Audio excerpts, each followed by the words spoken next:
Halo sobat-sobat Multipro, ketemu lagi dengan saya Lucky. Hari ini hari yang sangat beruntung banget, kita kedatangan seorang tamu yang luar biasa. Ini Ibu Clara. Ibu Clara adalah Indonesia Sales Manager dari Sinology yang langsung dari Taiwan-nya datang langsung sini untuk kita sharing-sharing tentang teknologi sekarang ya Bu ya. Betul. Bu, tentang Sinology nih. Sinology kan identik sama NAS ya. Yes. Mungkin orang banyak ngomongin NAS, banyak juga yang nggak ngerti NAS itu apa Bu. Boleh jelasin nggak sih Bu secara simple atau biar orang-orang ngerti nih NAS itu sebenarnya apa sih Bu? Oke. Betul. NAS itu kepanjangan dari Network Attached Storage. Jadi basically dia itu storage yang harus dipasangkan ke jaringan. Jaringan ini berarti bisa ke switch atau ke router. Nah, tapi kan kalau kita bicara storage, berarti untuk apa? Untuk penyimpanan data. Penyimpanan data, benar Bu. Ya, mostly orang-orang taunya NAS itu untuk simpan data, untuk storage aja. Iya benar. Orang nyebutin NAS cuma taunya buat nyimpan aja. Betul, betul. Padahal untuk NAS zaman sekarang itu udah banyak banget solusi baru yang bisa diterapkan, yang bisa dipakai.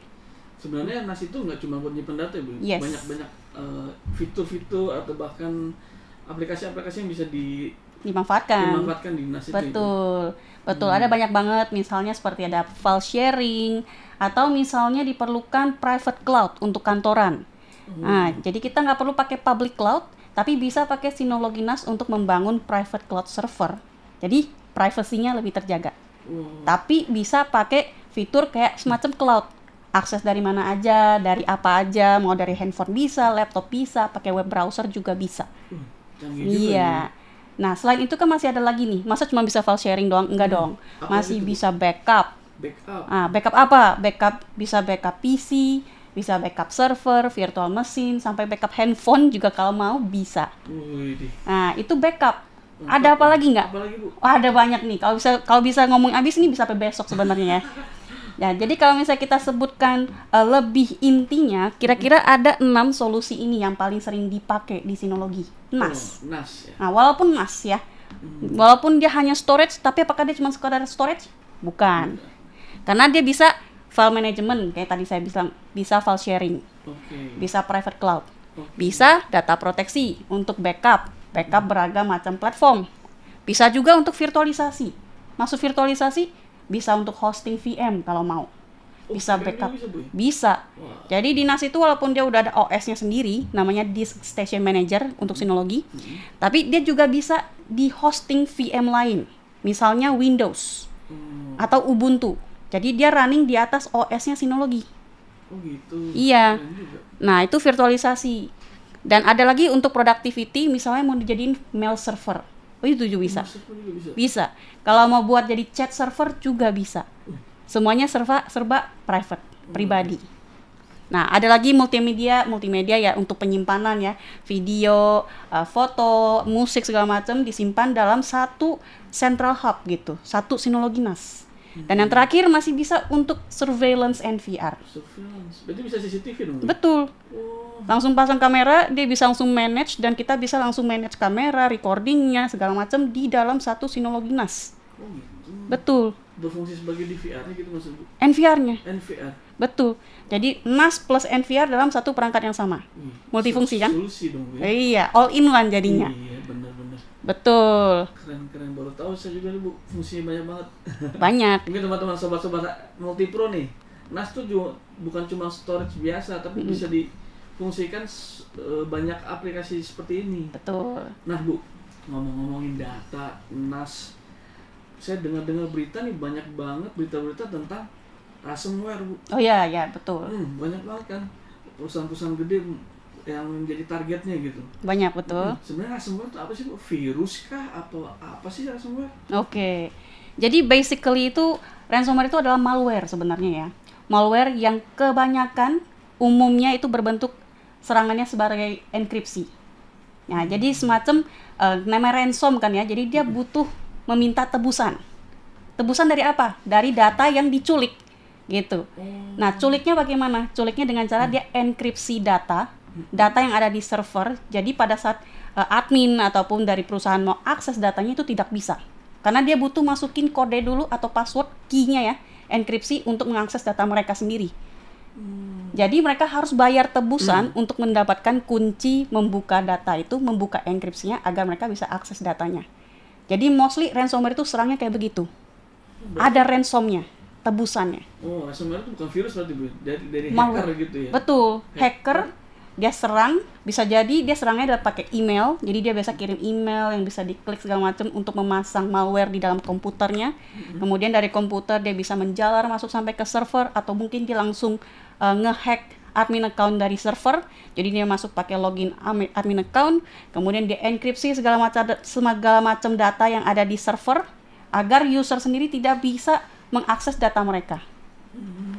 Nah, serem juga Bu, kalau betul, kena ya. betul. Nah, pertanyaannya kan, kalau udah dienkripsi, gimana aksesnya? Iya. Harus bayar. Nah, makanya ransom Harus kan? tebus ya, Bu, Iya, ya. ransom Oh, itu, makanya pantesan ransomware. Perusahaan-perusahaan besar tuh kalau udah kena gitu struggling banget ya, Bu. Betul. Karena data itu penting banget buat suatu perusahaan. Yes. Hmm. Memang. Makanya banyak banget perusahaan-perusahaan, sebenarnya sekarang nggak cuma perusahaan besar yang kena serangan dari ransomware, melainkan perusahaan kecil juga kena, perusahaan menengah juga kena. Dia nggak pandang bulu. Hacker itu nggak pandang bulu selama dia bisa mendapatkan tebusan, duit gitu ya. Mereka nggak peduli, semuanya diserang kayak gitu.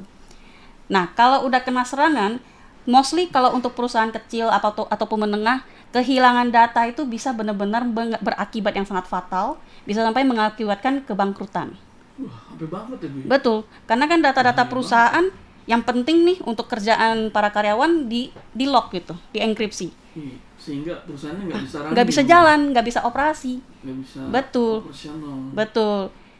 Nah, jadi disitulah kita butuh penanggulangan. Nah, Bu, kalau misalnya orang-orang udah kena atau mungkin mereka sudah pernah kena dan mau menanggulangi itu, Bu, atau mencegah itu. Betul. Nah, sinologi ada solusinya nggak, Bu? Ada dong, pasti dong. Ini nomor 2 nih, data protection kan? Data protection. Iya Benar-benar. dong, betul. Jadi kalau kita bicara ransomware ya, ransomware itu kan serangnya apa? Data. Data. Ya, dia mau culik data kan ya. Mm-mm. Jadi kita harus melakukan proteksi terhadap data. Nah, dari sinologi, jika kita bicara tentang data protection, kita harus proteksi dari segala macam aspek. Dari sisi sistemnya, dari sisi datanya, sampai ke semua infra yang ada di kantor itu juga harus diproteksi. Waduh. Betul.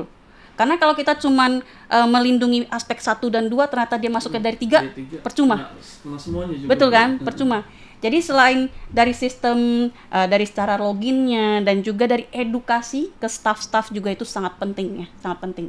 Nah, proteksi yang disediakan oleh sama sinologi Ada banyak. apa aja tuh, Bu? Oke, jadi seperti yang tadi saya infokan, kita harus ada beberapa aspek nih. Aspek yang pertama dari sisi data. Jadi pertama yang kita harus lindungi adalah data-data yang ada di beragam macam platform yang berbeda. Kenapa? Karena perusahaan itu pasti punya data yang tersebar di mana-mana. Contohnya di mana? Contohnya misalnya ada di komputer. Ada juga yang ada di server atau virtual machine. Ada juga yang taruhnya di cloud.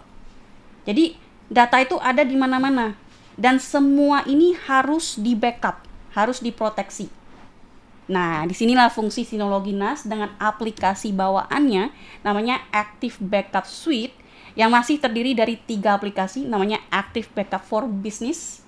Ini untuk backup PC, VM, server, dan masih ada lagi namanya Active Backup for Google Workspace dan Active Backup for Microsoft 365. Oh, ada Nah, tiga jenis betul. backup ya, Bu, ya. Jadi untuk data yang di on-prem pun ataupun yang di cloud SaaS pun itu bisa di backup secara terpusat ke dalam satu Sinologi NAS yang sama, tidak pakai biaya tambahan karena aplikasinya sudah built-in di dalam Sinologi NAS. Oh, bukan subscribe per tahun tuh, Bu, Enggak, ya? Karena tidak ada pakai tuh yang lisensi. per tahun ya, Betul, Bu, ya. ada yang per tahun, ada yang per soket atau per instansi juga ada. Tapi dari Sinologi itu sudah include di dalam perangkat Sinologi NAS, tidak pakai biaya lisensi apapun. Berarti cuma beli barangnya sudah include dalam Include. situ ya, Bu, ya? Betul. Nah, lanjut lagi nih. Setelah kita proteksi masuk ke Sinologi NAS, udah cukup belum? Oh enggak. Belum. Belum kan ya. Kan kita harus mencapai yang namanya strategi backup 321. 321. Apa tuh? Nggak tahu kan. Jadi 321 itu maksudnya adalah kita harus punya minimal 3 copy data. 3 salin data. File yang sama, Bu? File yang sama. Hmm. Nah, 3 copy data harus disimpan di 2 media yang berbeda. Contohnya apa, Bu? Satu di server, satu di laptop, itu udah 2 tuh. Oh, Dan satu lagi harus di offsite. offset apa tuh? Harus di luar kantor.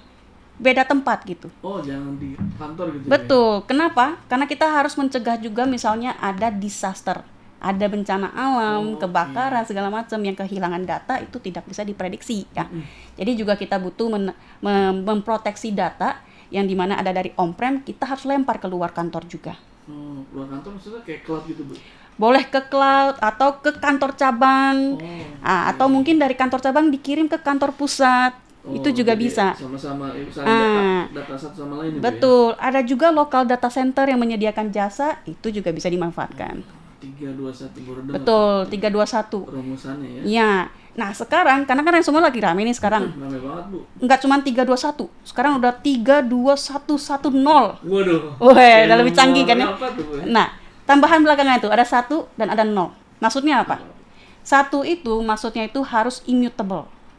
Immutable. 1 itu dia maksudnya adalah tidak bisa diubah, tidak bisa dimodifikasi untuk menjaga dia itu selalu datanya bisa direcover dan juga selalu aman dari serangan ransomware.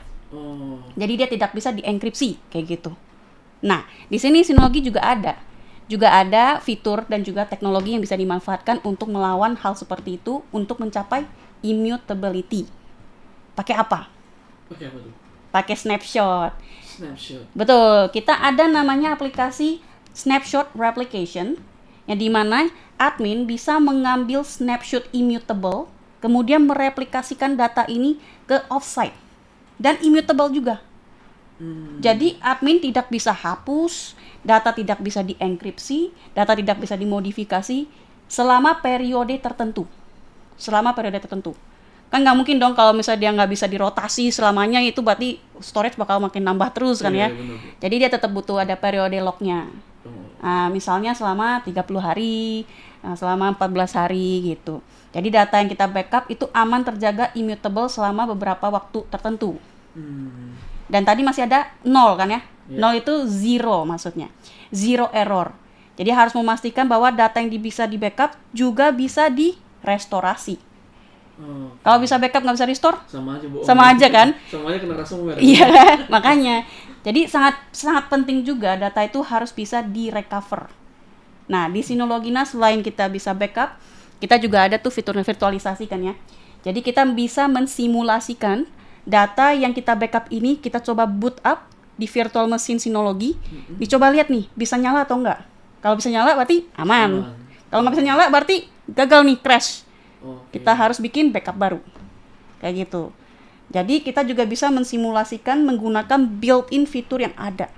Oh, jadi one stop solution baru ya. Betul. Jadi bisa tercapai kan tadi 3, 2, 1. 1, 0. Iya, betul. Jadi kan bisa semua. Iya. Jadi dari backup sampai ke immutability sampai ke offset replication itu semua bisa tercapai menggunakan solusi data proteksi Synology. Betul. Untuk snapshot itu juga gratis, Bu? Oh ya, snapshot replication itu adalah fitur aplikasi yang sudah built-in dari Synology, sama persis dengan Active Backup for Business yang tadi segala macam saya sebutkan. Itu tinggal di-download di Packet Center. Nah, mungkin saya kasih lihat langsung. Boleh, Bu. Platformnya ya. Nah, jadi bentuk DSM yang merupakan OS Synology seperti ini. Ya, sangat simple, sangat user friendly, intuitif banget. Kayak Windows itu ya? Oh iya, sangat simple ya. Dari samping ini kita bisa lihat ada gadgetnya, widgetnya ya. Widget yang dimana kita bisa lihat ada siapa saja yang terkoneksi di Synology NAS ini, storage status saya apa, healthy kah, habis itu masih ada berapa usage-nya. Pokoknya intinya lebih simple ya, informasi-informasi dari Synology NAS ini. Nah, di samping kiri, terutama di sini, Packet Center, ini adalah sentral, di mana segala macam aplikasi bawaan dari Synology sudah kita siapkan di sini, tinggal download. Tinggal download. Kalau di handphone kayak Play Store. Oh yes, gitu ya? betul. Kayak Android itu apa? Play Store. Kalau di iOS Store gitu ya. App Store. App Store, betul. Jadi ini Synology Store. Packet Center. Yang tadi saya sebutkan ada Active Backup for Business, Active Backup for Microsoft, dan juga ada Snapshot Replication untuk ambil immutable snapshot dan mereplikasikan data ke offsite. Untuk apa? Untuk Disaster recovery. Kan makanya mesti di offsite kan. Kalau kebakaran gimana? nggak ada datanya lagi. Iya, makanya kita harus punya data juga di luar lokasi untuk menghindari bencana kayak gitu. Nah, ini dari sisi data yang saya sebutkan ini baru proteksi dari sisi data. Jadi data sudah kita simpan. Selanjutnya apa Ustaz? Sistemnya juga harus diamankan. Sistemnya, NAS-nya. Takutnya NAS-nya juga diserang kan ya? Bukan cuma PC-nya doang, bukan cuma VM-nya doang.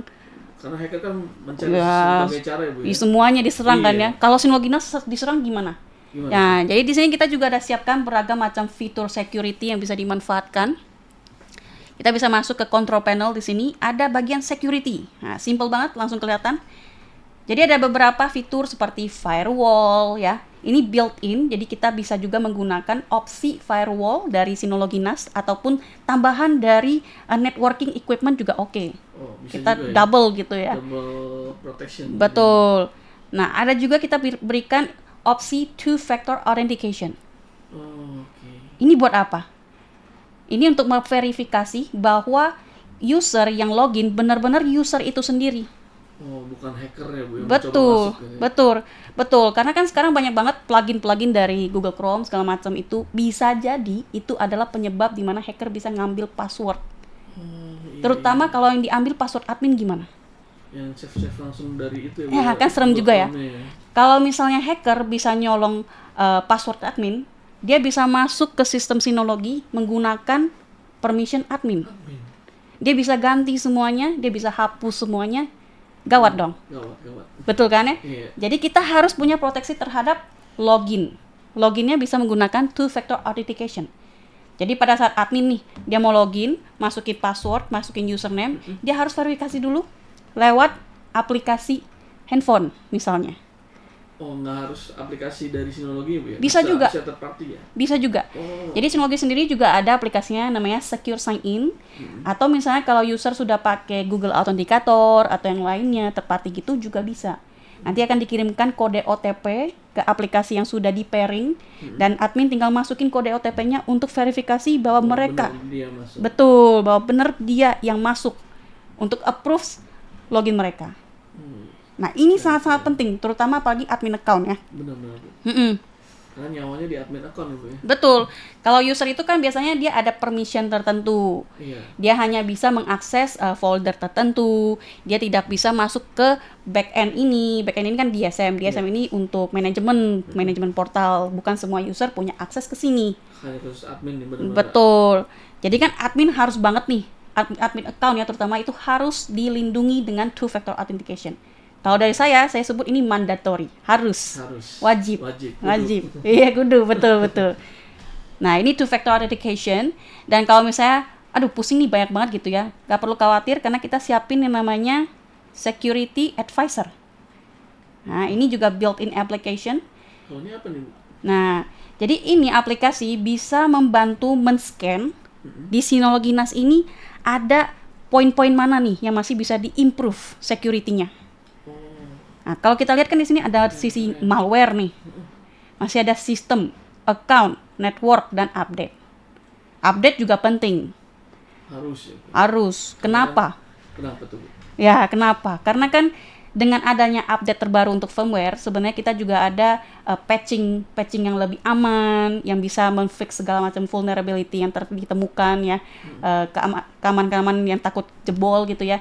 Jadi sudah kita perbaiki di patching yang baru, di patch yang baru, update yang terbaru. Jadi kalau sudah kita fix dari Synology, tapi tidak di-update, sama aja ya Bu ya? Sama aja. Makanya update sistem sangat penting, betul. Cuma memang kalau update itu kan akan ada downtime ya. Nah, dia butuh waktu, download dulu, dia butuh restart. Jadi sangat disarankan dilakukan di luar jam kerja. Jadi seperti yang saya infokan, tidak perlu khawatir kalau emang pusing, bisa langsung suruh security advisor ini untuk scan Synology NAS-nya dan tinggal masuk nih, misalnya di sisi sistem nih ada 2 warning ya. Tinggal diklik dan dia akan kasih tahu nih di mana poin-poin yang perlu kita benerin atau kita improve. Nah, tinggal diklik, nanti ada recommended action, tinggal diikutin aja, masuk ke control panel, file service, CSMB, bla bla bla, tinggal di-enable sesuai dengan sarannya. Makanya advisor namanya kan, security advisor. Betul. Nah, dari sisi login pun kita bisa lihat nih.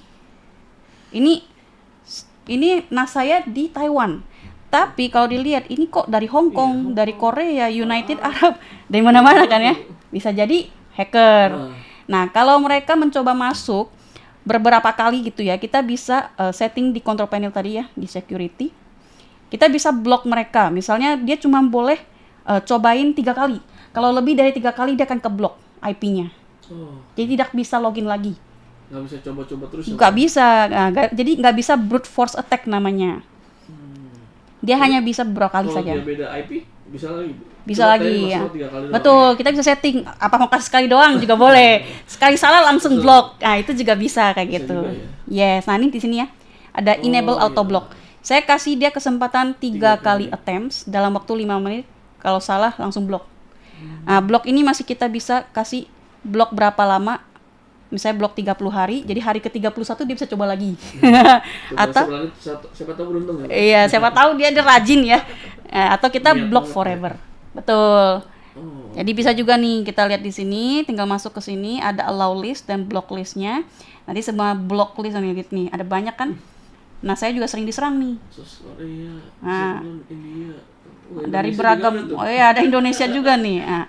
Jadi ini block kapan? Forever. Which means IP ini tidak bisa login lagi.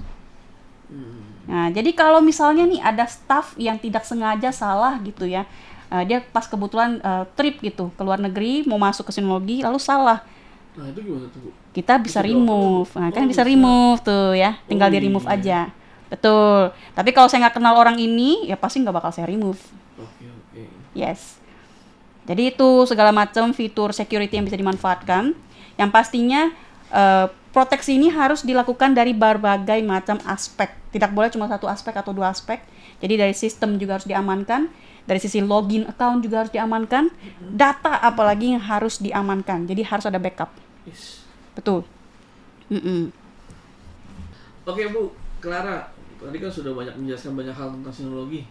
Nih, satu pertanyaan terakhir untuk sobat-sobat Multipro.